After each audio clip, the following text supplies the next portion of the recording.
Doutora Raquel, essa conivência que vai fazendo com que as pessoas acabem criando uma fortaleza em redor da casa e fazendo com que se sintam mais fortes também para agredir? É interessante porque eu estou aprendendo também esses aspectos psicológicos, sociológicos, quando a gente envolve violência. Quando a gente fala de violência e de crimes, muitas vezes a lei basta e o poder ali do Estado, que é o sistema de segurança pública, o sistema de justiça criminal também basta. Agora, quando a gente fala de crimes que envolve família, violência contra a mulher, violência contra as crianças, obviamente a gente tem que esbarrar em outros fatores e muito mais complexos do que a simples adequação do fato concreto à lei.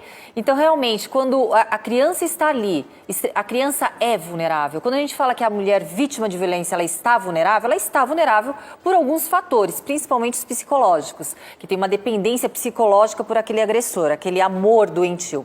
Agora, a criança não, a criança é vulnerável. E o único parâmetro ali de fortaleza para aquela criança são seus pais, são aqueles que estão ali o tempo todo. E a partir do momento que aqueles pais, também por desorientação, desinformação e ignorância na forma de educar aquela criança, utiliza a violência, obviamente a desestrutura psicológica, o abalo psicológico naquele pequeno ser vai ser imenso. Aí quando a gente fala de adultos desestruturados, adultos que acarretam uma bagagem que vem da família, desses desequilíbrios até psicóticos, vem justamente ali. Então a forma de educar faz com que a criança aceite aquela violência, mesmo magoada internamente, ela não entende o porquê está sendo punida, mas a mágoa vai crescendo e futuramente essa mágoa explode, ou no uso de drogas, ou numa revolta, adolescente extremamente revoltado, em desestrutura realmente social, que inicia na desestrutura familiar.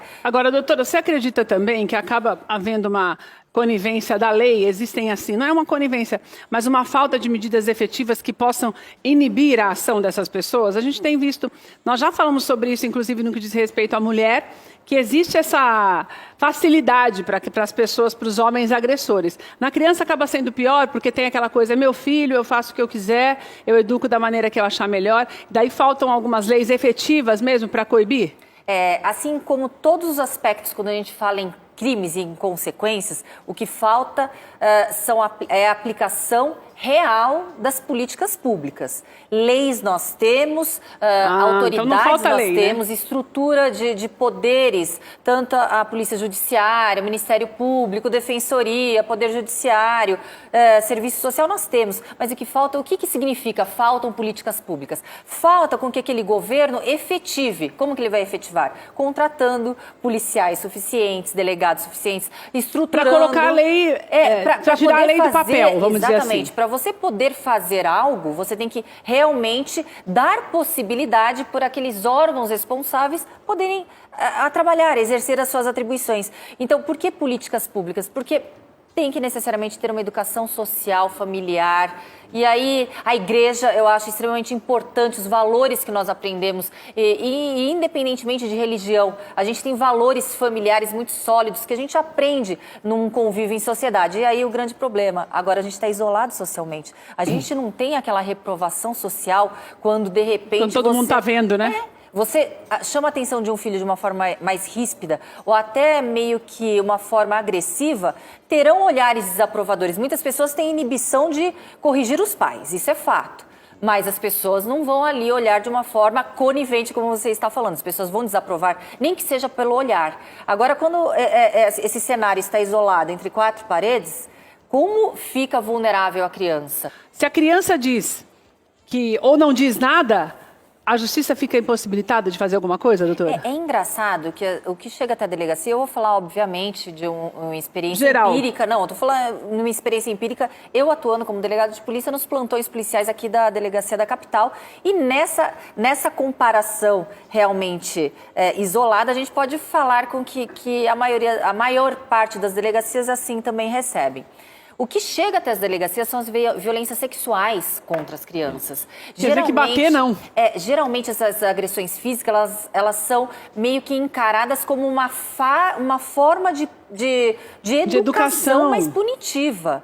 Então, realmente, para chegar até uma delegacia, um caso de agressão contra uma criança, e geralmente vai ter que ser um dos genitores ou avós, tem que ser realmente uma agressão muito grave. E quando a gente fala em agressão, existem agressões verbais que desmontam e destroem aquele pequeno ser humano tanto quanto uma palmada. Verdade. Às vezes aquela palmada não dói tanto, nem na alma, nem no corpo. Agora, agressões verbais, humilhações, forma com que você diminui ou deixa aquela criança bem amedrontada, é um pavor psicológico, às vezes, e não chega. Isso realmente é muito mais difícil chegar até as delegacias.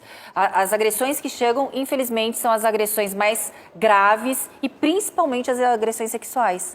Quer dizer, na verdade, não se tem nenhum parâmetro do que está realmente acontecendo, né, Luiz? Ou eventualmente quando vai para um hospital e obrigatoriamente Sim, se constata uma violência. Sim.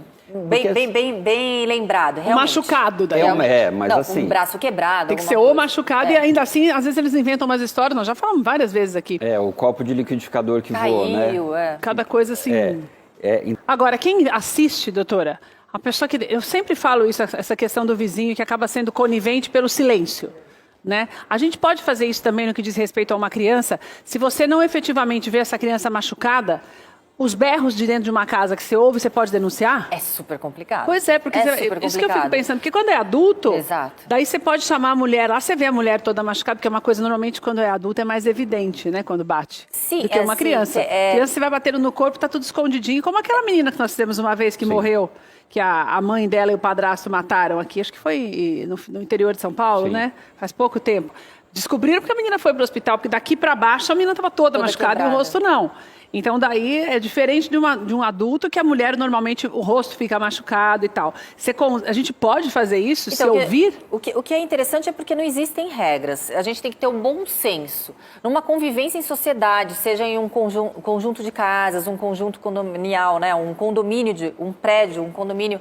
Obviamente, se qualquer grito, berro, ele vai se eles forem... Ecoar. Se eles forem muito exagerados, vai perturbar o sossego alheio, que no caso são os outros vizinhos. Então, uma educação também dentro da residência, acho que a gente não poderia interferir falando, olha, não gosto de que você eduque gritando, mas você está interferindo porque já está perturbando ali o sossego ali do prédio. Mas é muito complicado uma pessoa tentar interferir numa educação quando ela está vendo uns berros ali. É complicadíssimo.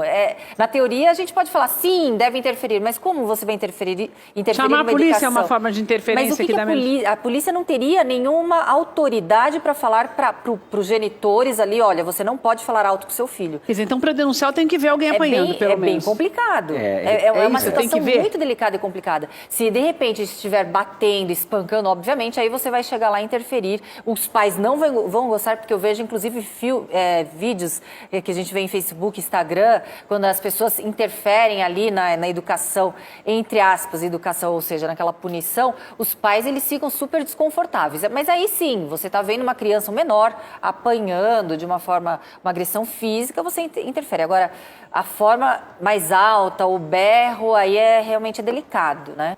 E olha, uma coisa importante, quero agradecer vocês dois estarem aqui, porque é o seguinte, você não pode se esquecer que está acabando. O teu comportamento agora é que vai pautar o que vai acontecer depois.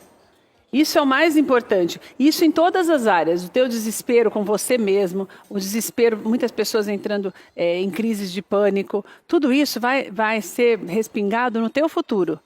E quanto mais nós conseguirmos hoje nos adaptarmos a essa situação, mais fácil será o retorno. E a mesma coisa acontece com as crianças. Você acha que é fácil para uma criança que está acostumada, como o Luiz falou, brincar ao redor, com crianças ao redor, de repente está ali na frente de um computador? Quantas vezes a gente, de ouvir uma televisão, alguém conversar e estamos estudando, a gente dispersa? O adulto dispersa. Você fica com o rosto lá no computador, qualquer coisa te faz olhar para os lados. E uma criança? Então, cuidado com a maneira como você tem tratado o teu filho nesse período, porque a consequência desse tratamento agora, ela pode ser muito mais prolongada e muito mais difícil de ser revertida do que o próprio isolamento. Hoje nós estamos entrando no completando o terceiro mês de isolamento aqui na capital paulista. A possibilidade de nós retornarmos com tudo na semana que vem é grande e ao mesmo tempo não é. Porque cada dia é uma surpresa que nós temos vivido.